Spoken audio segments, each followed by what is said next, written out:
They was not scared of Suge Knight. They was terrified. Suge is coming! So I'm like, Suge's outside. Suge's outside. Everybody like, he was running, dropping. so Suge came, he had some Mexican niggas. Now, we from New York. You ain't never seen a nigga with a tattoo on his forehead. 118th Street crew. Eminem and 50 Cent didn't randomly bring an old industry conflict back into the spotlight.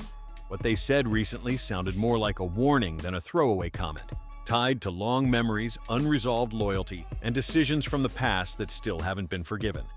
This moment didn't come out of nowhere. It was pressure that had been building for years, rooted in how certain people and power structures are still viewed today, and none of it started with them. Before Eminem and 50 ever entered the picture, the situation was already volatile. Everything shifted once they aligned themselves with Dr. Dre. Dr. Dre left first, Pac died. You know, all of those things kept us at #1. The music changed. The direction changed. By that point, Dre's history was deeply connected to Death Row Records. Suge Knight, born Marion Hugh Knight Jr., didn't begin his rise as a traditional music executive. He came up through security, artist management, and street-level influence, quickly learning that real power in early 90s hip-hop lived behind the scenes. M was walking to his seat. I'm standing off to the side. And M was cut off on his way to his seat. And all these guys in red shirts surrounded him. And I'm looking at M's face, and I'm looking at these guys. I'm like, something ain't right. So I started making my way around to come up the aisle. And next thing I know, you see all these guys talking about Death Row, Death Row. I was like, Death Row, what does it got to do with him? He said, hey, man, Suge sent him a message. Suge Knight, Dr. Dre, the DOC, and Dick Griffey helped build Death Row Records into a dominant force that reshaped the entire sound of the industry. But alongside that success came a reputation built on fear, pressure, and stories that would later define the label's legacy. When Dre released The Chronic in 1992, the impact was immediate. You know, we were all going out. We were supposed to be on vacation and having a good time with our family and kids and wives, and, just parlaying, man. As the plane land, they open the door up, and you got Honolulu police standing right there talking about, hey, y'all got to come with us. And it was about 20 officers, man. Say, hey, you guys got to come with us. Death Row Records is here, and they wreaking havoc. The sound hit so hard that much of the industry suddenly felt outdated. A year later, Snoop Dogg followed with Doggy Style, and the charts didn't just shift, they broke. When Tupac Shakur joined the label, Death Row appeared untouchable. They had the sound, the culture, the money, and the image all at once. From the outside, it looked like a perfect run. But behind the success was a side most fans never saw. Suge Knight's reputation inside the industry wasn't built on hype alone. He was widely viewed as someone people didn't want to cross. He didn't just run Death Row, he controlled it, and that pressure was felt across the entire label. I seen my cousin Snoop, man. He was like, God, he was sad, man. You know, you could hear in his voice that, I don't want to be. Over time, stories and allegations began circulating. One long-discussed industry claim involved Vanilla Ice and the handling of his publishing rights. Other accounts described an environment where artists felt intimidated, and situations could escalate over minor issues. Whether every story was true or not, the message was consistent. What do you think of Eminem? Is that what do you think of white rap? If you really from the ghetto and you really doing those things you rapping about, you talking about, I can respect that. Right. But if somebody else writing your rhymes, you telling somebody else's story, that really don't mean. The atmosphere around Death Row was tense, unpredictable, and driven as much by fear as by success. When Suge spoke, people listened not because they wanted to, but because the pressure was real. Eventually, Dr. Dre reached his breaking point. In 1996, he walked away from Death Row entirely, leaving behind royalties, ownership, and millions of dollars. M had inherited Dr. Dre's beef by signing with Dre. He chose distance over dominance because the environment had become too heavy to remain in. Dre reset everything by building Aftermath Records from scratch, focusing on something cleaner and more sustainable. It was a major risk, but it gave him his freedom. Dre left before Tupac died, before the label collapsed, and before everything changed. Suge didn't see Dre's exit as a business move. To him, it looked like betrayal. This is when I knew Eminem was real. He's like, I don't give a man. This is when I knew. I'm like, damn, Eminem is a real nigga. These niggas, 50 niggas outside, what's up? And then the nigga Suge just walked away. The Mexican niggas looked kind of confused, like they didn't know what was going on. From that point on, many observers believed Suge wanted to keep Dre tied to the past, questioning whether he could succeed without Death Row. At first, it almost looked like that doubt might stick. Aftermath's early releases struggled, and rumors spread that Dre had lost his touch. While the industry talked, Suge stayed quiet and watched the narrative build. Then, Dre flipped everything. He signed a hungry rapper from Detroit named Eminem, and when the Slim Shady LP dropped, the industry shifted overnight. Eminem arrived loud, raw, and unapologetic, and the reaction was instant. Awards followed, Grammys piled up, and suddenly Dre wasn't just back, he was on top again with a new sound and a new star. That comeback didn't go unnoticed. The energy around Dre and Eminem changed, and attention followed them everywhere. By 1999, the tension was impossible to ignore. At a major award show, Eminem walked toward the stage when a group connected to Death Row made their presence known. They were loud, coordinated, and clearly sending a message. It wasn't about celebration, it was about pressure, a public reminder that eyes were on Eminem and that his rise wasn't sitting well with everyone watching. Eminem didn't flinch. He kept moving, stepped forward, handed the award to DMX, then calmly returned to his seat like nothing around him mattered. Inside the venue, he looked composed and locked in, built for pressure. Outside, the atmosphere still felt tense, like the moment hadn't fully passed, but none of it shook him.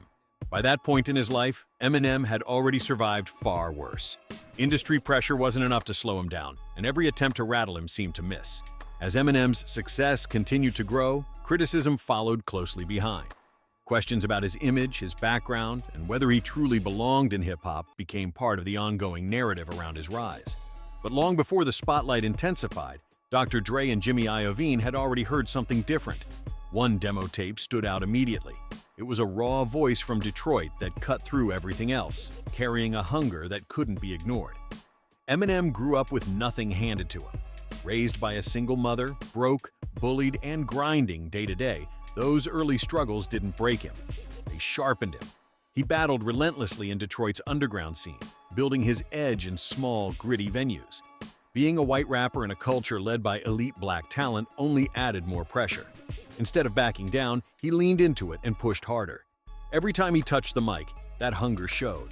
His delivery was wild, his lyrics fearless, and his energy impossible to ignore. In 1998, Dr. Dre took the risk and signed Eminem to Aftermath Records, a decision that would change everything. The Slim Shady LP hit fast, debuting at number 2 on the Billboard 200, moving over 280,000 copies in its first week, and earning a Grammy for Best Rap Album.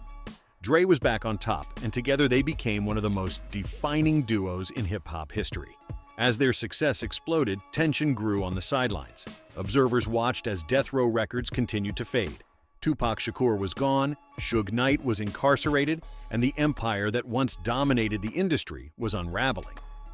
Unlike the old East Coast versus West Coast politics, Snoop Dogg wasn't interested in choosing sides. He stayed neutral, kept relationships open, and focused on music. That approach didn't sit well with Suge, who viewed loyalty as absolute. As tensions grew behind the scenes, stories began circulating about how fractured things had become. The pressure reached a point where Snoop felt it was time to leave. His exit marked a major turning point. Once he walked away, Death Row's dominance never fully recovered. While that chapter was closing, Dre and Eminem were moving in the opposite direction. Their records were dominating charts, winning awards, and becoming cultural moments. The balance of power didn't just shift, it flipped. From the outside, it looked personal. Dre rebuilding his empire while Eminem rose beside him symbolized everything Suge was losing. Their partnership was no longer viewed as just business. It became a reminder of a past slipping away. Critics, interviews, and side remarks kept the tension alive. Even as the industry moved forward without Death Row at its center, Suge continued taking shots. In a 2002 interview on The Howard Stern Show, he openly questioned Eminem's credibility, framing him as someone playing a role rather than living the life.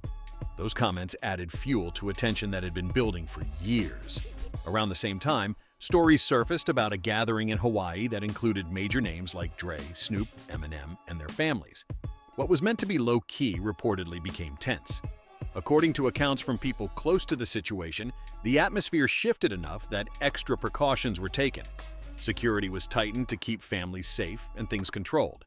Despite all of it, the message around Eminem stayed consistent. People who knew his background pointed out that he wasn't new to hostile environments. He had grown up under pressure and knew how to keep his composure. Then came 2002, a year that would change everything again. Eminem heard Guess Who's Back, a mixtape by a Queens rapper named 50 Cent. He immediately knew it was different. He passed it to Dre and the decision came fast. 50 Cent was officially signed to Shady Records in Aftermath, and when Get Rich or Die Tryin' dropped in February 2003, it took over instantly. The album debuted at #1, moved massive first-week numbers, and turned 50 into a dominant new force overnight. But that success didn't come without baggage. Aligning with Eminem and Dr. Dre pulled 50 directly into long-standing industry tension that had never truly faded. At the time, reports suggested frustration was building behind the scenes. As the balance of power continued to shift, that pressure started showing up in public moments. During the Indie Club video shoot, multiple accounts described a heavy atmosphere when familiar faces connected to Death Row appeared on set. Their presence alone was enough to pause things, a quiet reminder that old conflicts were still hovering in the background. That's where the energy shifted fast. When the pressure showed up, 50 Cent didn't flinch, he stayed put, calm and unmoved, making it clear he wasn't the type to fold just because certain names were in the room. That moment sent a message. Whatever intimidation tactics may have worked in the past didn't land the same way anymore. The situation cooled without escalation, but the tension itself never disappeared. Not long after, an unreleased diss track titled Smack surfaced online.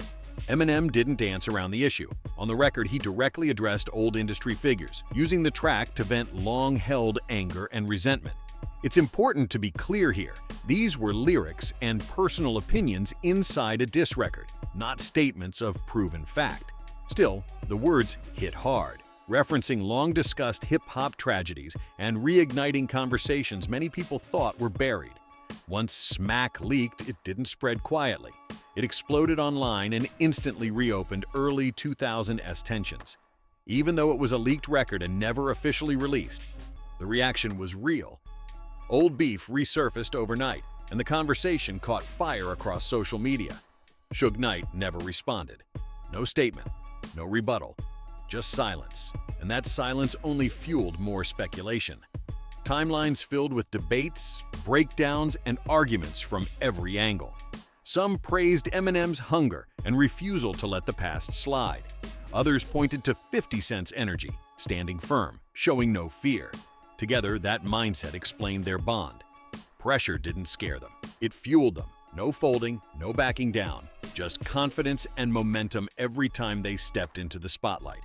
One comment summed it up perfectly. For a lot of people, this was never just about music. It was about control. And looking back now, many say the outcome speaks for itself. That idea has pushed the conversation into a new direction, with fans debating whether Smack would have hit even harder if it dropped back in the early 2000s, right in the middle of the chaos, or whether it landed stronger now because nobody saw it coming. Either way, one thing is clear. This story isn't finished. Old tensions don't disappear. They resurface when the timing is right. If this breakdown kept you locked in, make sure you like the video, subscribe to Drama and Brief, and share it with someone who needs the full context. Drop a comment and let us know where you stand.